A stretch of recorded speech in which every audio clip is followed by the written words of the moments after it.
Hi friends, வாங்க இன்றைக்கி காலையில் சமையல் பார்க்கலாம். சாதம் ரெடி ஆயிடுச்சு. இப்போ வந்து ரசம் வந்து கொஞ்சம் செஞ்சு வச்சுட்டுங்க. இப்போ பீட்ரூட் பொரியல் செய்யலாம். எண்ணெய் ஊற்றி கடுகு போட்டு வெங்காயம் ஒன்று அரிஞ்சு போட்டு வணக்குறோம். இப்போ கருவேப்பிலை 2 கொத்து போடலாம்.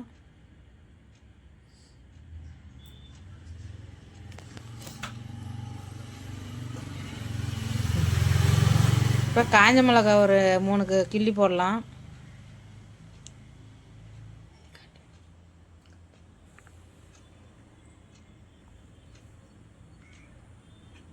இப்போ நல்லா வணக்கி விட்டு கொஞ்சம் கலர் ஆகின பின்னாடி பீட்ரூட்டு கேரட்டு இப்போ சீவி வச்சுருக்குறோம்.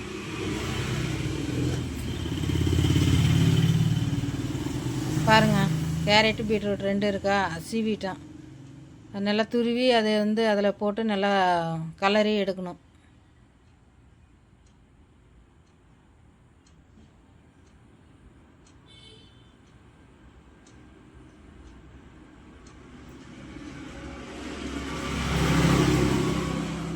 நல்லா கலரி விடுங்க. இப்போ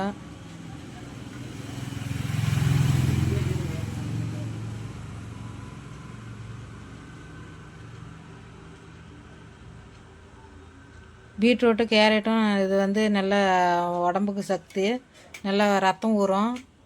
நல்லா நிறைய சாப்பிடுங்க எல்லோரும். நல்லா வணக்கி விட்டுக்கணுங்க. இப்போ பாருங்கள், கேரட்டு பீட்ரூட்டும் 2ம் கலந்து செஞ்சதுனால அது பார்க்கறதுக்கே ஒரு கலர்ஃபுல்லாக இருக்குது. உப்பு கொஞ்சம் போட்டுக்கலாங்க. உப்பு போட்டு நல்லா கலரி விட்டணும்னு நல்லா அதில் வெந்துடும்.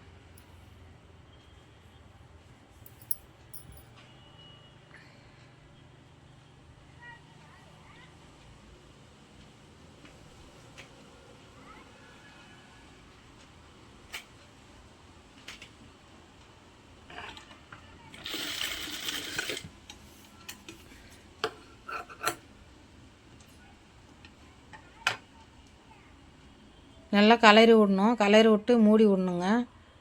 மூடி வச்சுட்டுங்க. மூடி வச்சு இப்போ எடுத்துகிட்டு சிம்மிலே வைக்கணும். ரொம்ப அனல் வச்சிங்கன்னா தீஞ்சிரும், ஒரு மாதிரி கருகுன மாதிரி ஆகிடும். அதனால் சிம்மிலே வச்சு மூடி வச்சிடணும். அதனால் அது அப்படியே வெந்துருங்க.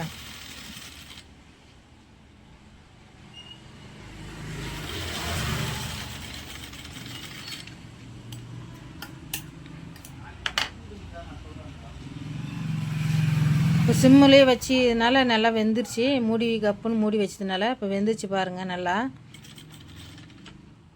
இப்போ கேரட் பீட்ரூட் பொரியல் ரெடி ஆயிடுச்சுங்க.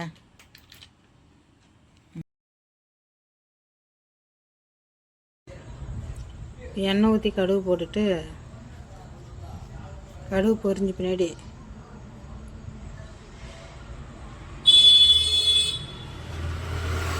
இப்போ வந்து வெங்காயமும் தக்காளியும் அரிஞ்சு வச்சுருக்குறோம். வெங்காயத்தை இப்போ ஃபஸ்ட்டு போட்டுடலாம். போட்டு நல்லா வணக்கிடலாம்.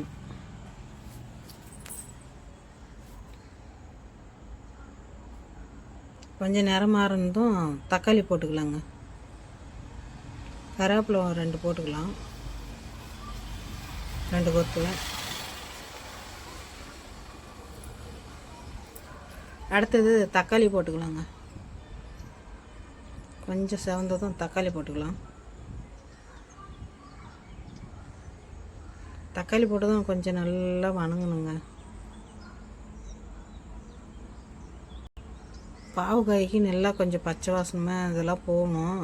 தக்காளி பச்சை வாசனெலாம் போகிற மாதிரி கொஞ்சம் உப்பு போட்டு கொஞ்சம் நல்லா அது வந்து வணங்கணும்.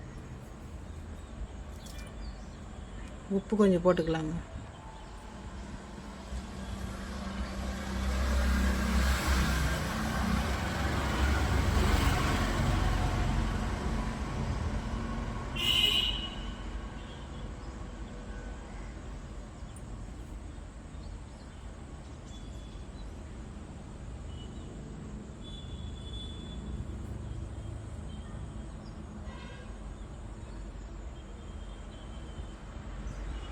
இது நல்லா வணங்கட்டுங்க. நல்லா வணங்குற முன்னாடி நம்ம பாவக்காவை போட்டுக்கலாம். அது நல்லா சிறுசாக அரிஞ்சு கழுவி எடுத்து வச்சுருக்குறேன் பாவக்காய்.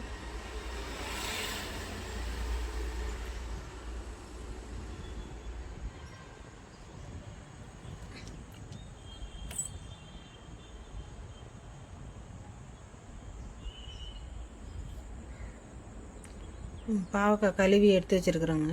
பாவக்காய் போட்டுக்கலாம். இப்போ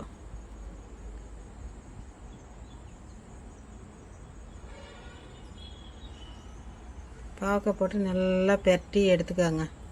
நல்லா வணக்கிக்கணும்.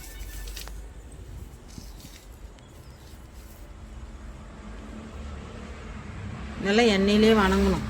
பாவக்காய் எண்ணெயிலே நல்லா வணங்கிச்சுன்னா நம்ம தண்ணி ஊற்றக்கூடாது. நல்லா எண்ணெயிலே வணங்கணும். அது நம்ம தண்ணி வந்து கொஞ்சம் லைட்டாக அது தண்ணி விடும்.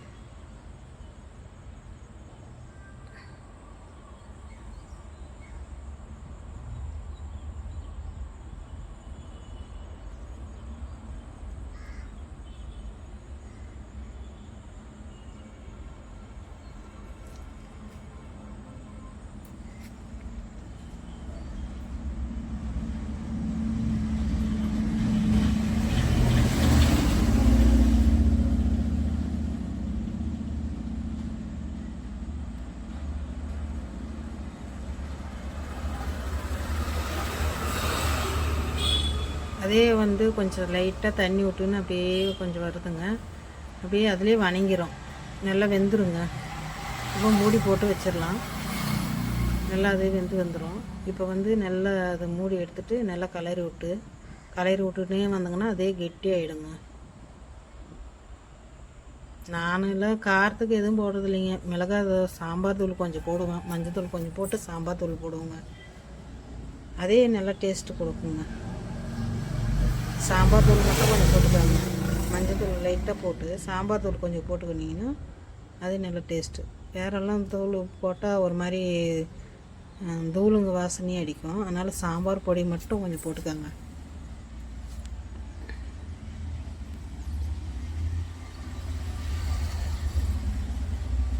நல்லா கலரி விட்டால் அதுவே நல்லா சுண்டிக்கின்னு நல்லா ஒரு வெந்து நல்லா ஒரு சுண்டிக்கின்னு வந்துடுங்க.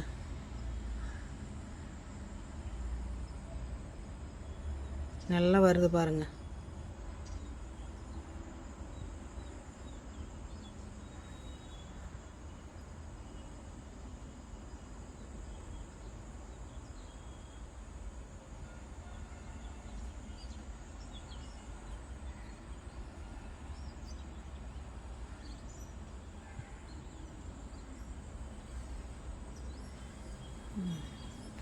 நல்லா வந்துச்சு பாருங்கள். தண்ணியெல்லாம் சுண்டிட்டு நல்லா கொஞ்சம் கெட்டியாக நல்லா வந்துடுச்சு பாவக்காய். இப்போ வெந்துருச்சு. இப்போ நான் சாம்பார் தூள் கொஞ்சமாக போடுவேங்க காரத்துக்கு.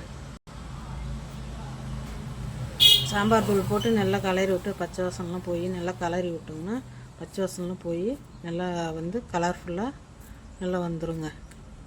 இப்போ பாருங்கள் எப்படி தண்ணியே இல்லைங்க. தண்ணியே ரவை கூட இல்லை. நல்லா எண்ணெயிலேயே வதங்கிடுச்சிங்க பாருங்கள் பாவக்காய்.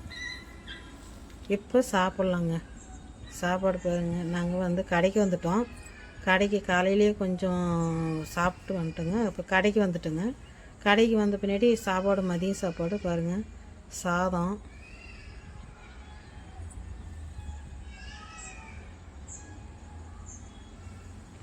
இது பாவக்காய் பொரியல்,